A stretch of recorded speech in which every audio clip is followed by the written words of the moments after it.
ना तलवार की धार से ना गोलियों की बौछार से, बंदा डरता है तो सिर्फ परवरदिगार से। हमारी जुबान भी हमारी गोली की तरह है, दुश्मन से सीधी बात करती है।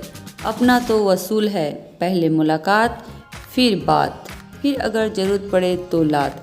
ये बच्चों के खेलने की चीज़ नहीं, हाथ कट जाए तो खून निकल आता है। चिनोए सेठ जिनके अपने घर शीशे के हो, वह दूसरे पर पत्थर नहीं फेंका करते। हम वो कलेक्टर नहीं जिनका फूंक मारकर तबादला किया जा सकता है। कलेक्टरी तो हम शौक से करते हैं, रोजी रोटी के लिए नहीं। नमस्कार दोस्तों, अब तक ये डायलॉग आपने ज़रूर फिल्मों में सुने होंगे।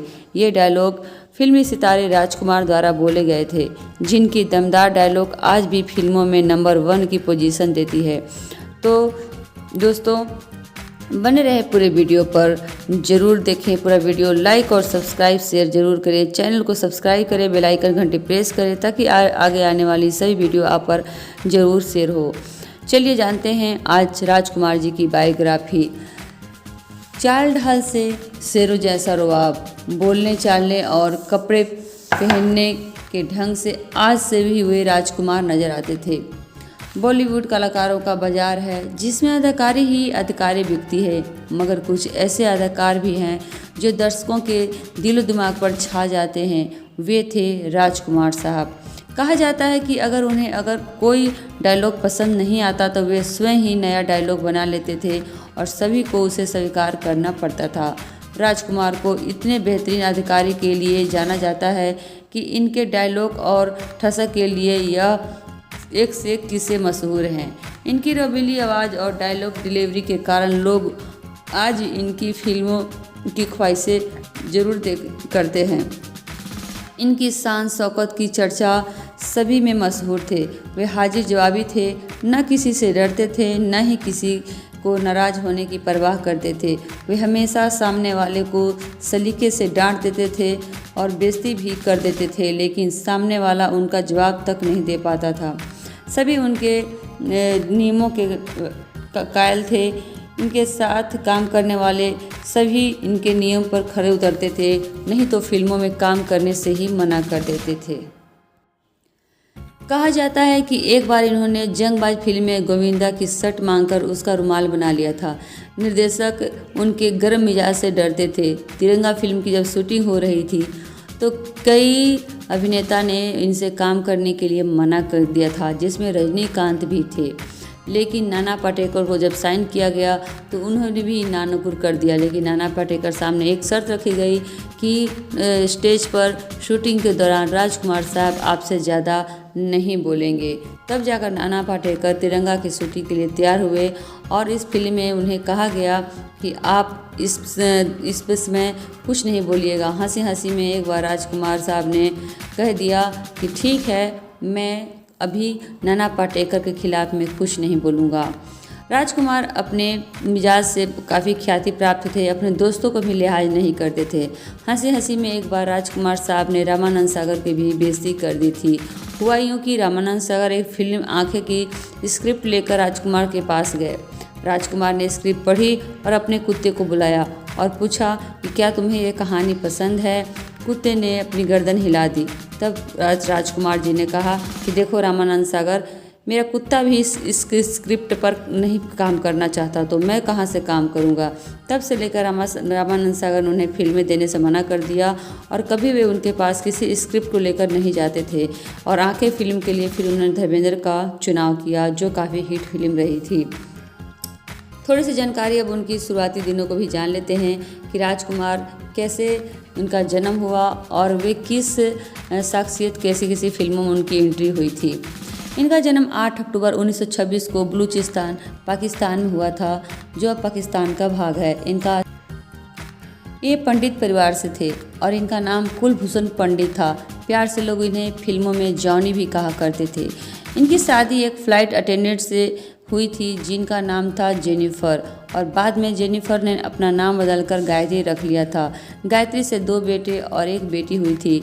इन्होंने अपनी पढ़ाई स्नातक तक की थी और 1940 में वे मुंबई के माहिम थाने में सब इंस्पेक्टर के पद पर बहाल हुए थे, जहां थाने में फिल्मों के लोग काफ़ी आया जाया करते थे, क्योंकि बम्बई शहर ही है उद्योग बॉलीवुड का, जहां थाने में आना जाना बॉलीवुड निर्माताओं का लगा रहता था।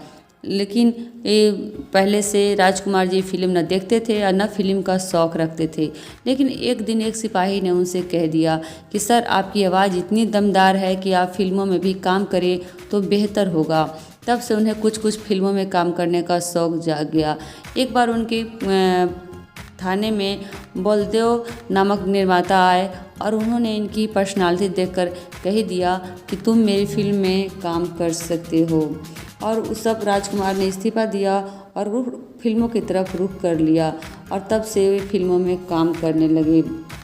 26 साल की उम्र में उन्होंने नौकरी छोड़ दी और पहली फिल्म रंगीली में उन्हें 1952 में उन्हें काम मिला। लगातार कई फिल्मों में भी काम किया। राजकुमार साहब अपने नाम आर के बाद डबल ए लगाते थे। एक बार एक बैनर में उन्हें ए छूट गया और तब राजकुमार ने निर्माता से कहा कि इस बैनर को जल्दी ही चेंज कर दिए, और वह किसी तरह की किसी गलती को नज़रअंदाज नहीं करते थे। रंगीली के बाद उन्हें कई फिल्में आई थी। सौदागर, तिरंगा, पाकीजा, जंगबाज सभी फिल्में हिट थी। उसमें मदर, लेकिन उनकी पहचान कब बनी? जब 1957 में आई थी मदर इंडिया। मदर इंडिया एक ऐसी फिल्म थी जिसे ऑस्कर के लिए अवार्डेड किया गया था, यानी कि यह नामित सबसे भारत की पहली फिल्म थी। इसमें इन्होंने छोटा सा रोल किया था जिसमें यह नरगिस के पति बने हुए थे, लेकिन इसमें भी कोई खास इनका पहचान नहीं थी। लेकिन जब यह फिल्म ऑस्कर के लिए अवार्डेड हुई तभी इनका पहचान काफ़ी अच्छा बन गया। तब से इनकी सारी फिल्में हिट होने लगी और काफ़ी फिल्में भी इसे मिलने लगी। वैसे तो इनकी फिल्म थी शाही बाजार, जो पहली बार इन्होंने काम करना शुरू किया था, लेकिन यह फिल्म बनने में काफ़ी समय लग रही थी और इस फिल्म में इनके पेमेंट का भी कोई जुगाड़ नहीं था। इस कारण इन्हें भूखमरी होने की नौबत आ गई थी और इसलिए इन्होंने रंगीली में छोटा सा रोल किया, लेकिन दोनों ही फिल्में धाराशायी हो गई।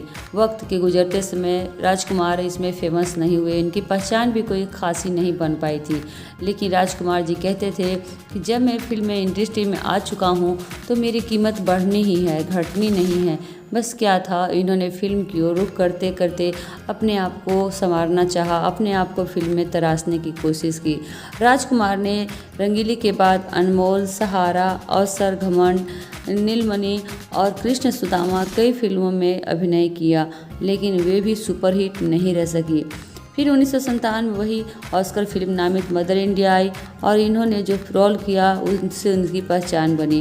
1961 में घराना, 1963 में गोदान, 1960 में दिल आवाज़ और प्रीत पर आई, और इसी तरह 19 दिल एक मंदिर, 1964 में फिल्म आई थी एक दूजे का चांद।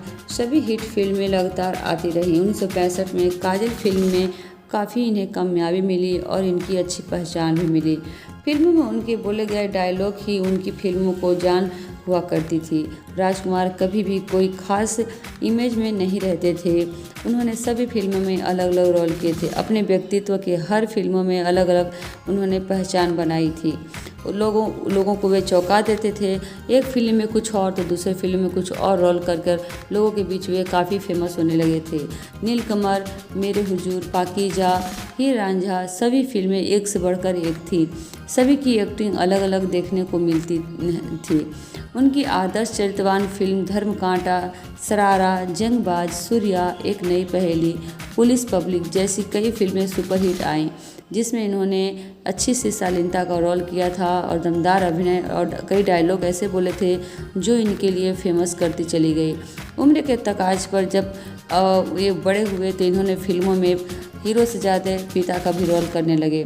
फिल्म आई 1991 में सौदागर, जिसमें इन्होंने एक दोस्त का रोल किया था, जिसमें दिलीप कुमार इनके दोस्त थे और दुश्मनी की कहानी इसमें बताई गई है। लेकिन दोनों को बच्चे प्रेम करके एक दूसरे को मिलाते हैं और पूरी फिल्म में दुश्मनी के चलते कई साल गुजर जाते हैं। फिर बच्चों के कारण दोनों दोस्तों में मेल हो जाता है। 1992 के बाद आई तिरंगा, बादशाह, जवाब, गॉड और गन फिल्में इस तरह सभी आईं, लेकिन सभी में इन्होंने साइड रोल किया। राजकुमार अकेला रहना पसंद करते थे, लेकिन अपने पुत्र पुरु राजकुमार को वे बेहद चाहते थे। जब मरने का समय आया तो उन्होंने अपने पुत्र से अपने दिल की बात कही। उन्होंने पुत्र को बुलाकर कहा था, देखो, मौत और ज़िंदगी इंसान का निजी मामला होता है। मेरी मौत की खबर मेरे मित्र चेतन आनंद को ही देना और फिल्मों के किसी भी व्यक्ति को मेरी मौत की खबर नहीं देना। मेरे जब दाह संस्कार हो जाए तभी फिल्म इंडस्ट्री में या देश के कोने में मेरे प्रचार होने चाहिए कि राजकुमार साहब की मौत हो गई। राजकुमार जी की तबीयत अचानक खराब रहने लगी। उनके गले में कैंसर होने लगा और यह कैंसर बढ़ते बढ़ते बहुत भारी बीमारी बढ़ गई और इन्हें सारी तकलीफ़ों का सामना करना पड़ा। इस तरह यह कैंसर से लड़ते लड़ते 3 जुलाई 1996 को इस दुनिया को अलविदा कह गए। इनके एक शब्द काफ़ी मशहूर था, जॉनी, जिसे यह फिल्मों में ज़्यादातर यूज करते थे और इसी शब्द से उनका नाम भी जॉनी पड़ गया। तो दोस्तों, ये थी राजकुमार साहब की बायोग्राफी या फिर कहीं उनके जीवन के कुछ अनमोल किस्से। तो बने रहे पूरे वीडियो पर, पूरा वीडियो ज़रूर देखें, चैनल को सब्सक्राइब करें, लाइक करें और वीडियो को शेयर करें। धन्यवाद।